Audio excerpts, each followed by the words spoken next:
Hey guys, and welcome to a guide on how to defeat the Perforators from the Calamity mod on Death Mode difficulty.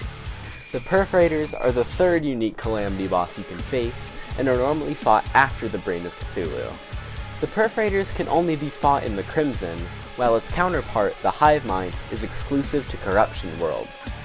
This guide was made in version 1.4.5.001, so any strategies may become outdated, as the mod is constantly being updated and changed.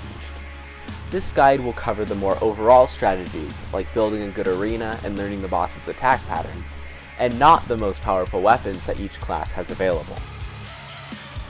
First, we will start with the equipment you should bring into this fight. The weapon or weapons you want to use for this fight should be able to hit the Perforator Hive, a moving and flying target, quite easily, as well as have some piercing capabilities to deal with the 3 worms that get summoned throughout the fight.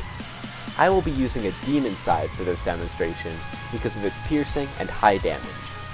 For accessories, it is almost a requirement to have a dash accessory, a horseshoe balloon accessory, and spectre boots, or one of its upgrades.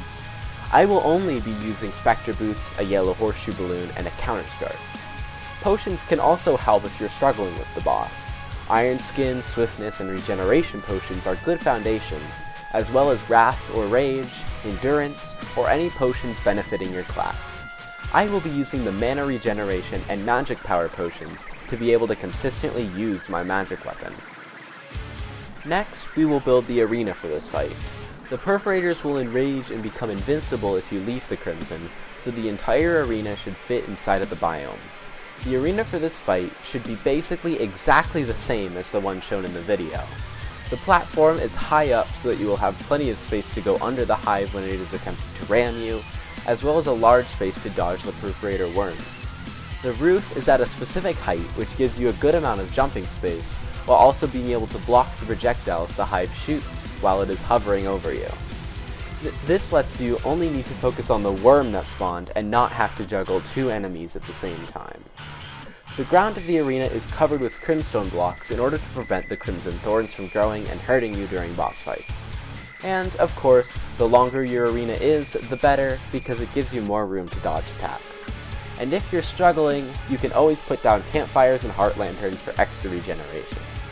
Also, be sure to bring calming potions and some summoned minions to fight off the annoying crimson enemies while you are building this arena.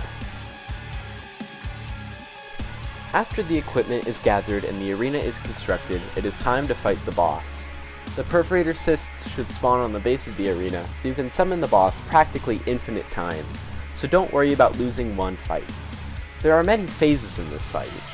About half of the time you will be fighting the hive alone, but small, medium, and large worms will be summoned when the hive is at 70%, 40%, and 10% health respectively.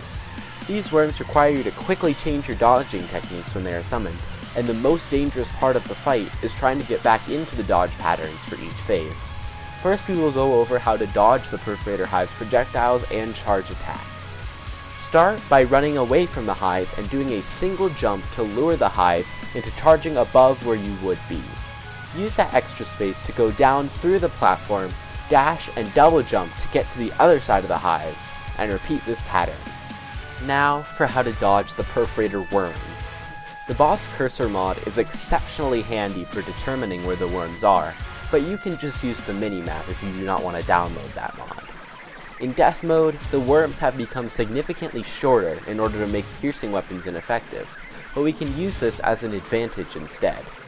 Run along the track away from where the worm is facing, and when it gets close enough, you can simply jump over it and run the other way. The timing for the jump changes with the size of each worm, because the larger they get, the slower they get.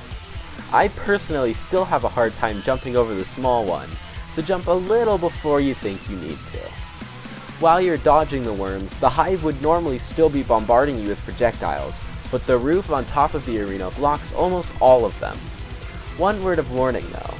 Right when you kill a worm and the hive descends to try charging at you again, some projectiles might phase through the roof and randomly hit you, so look out for that. Well, that's it.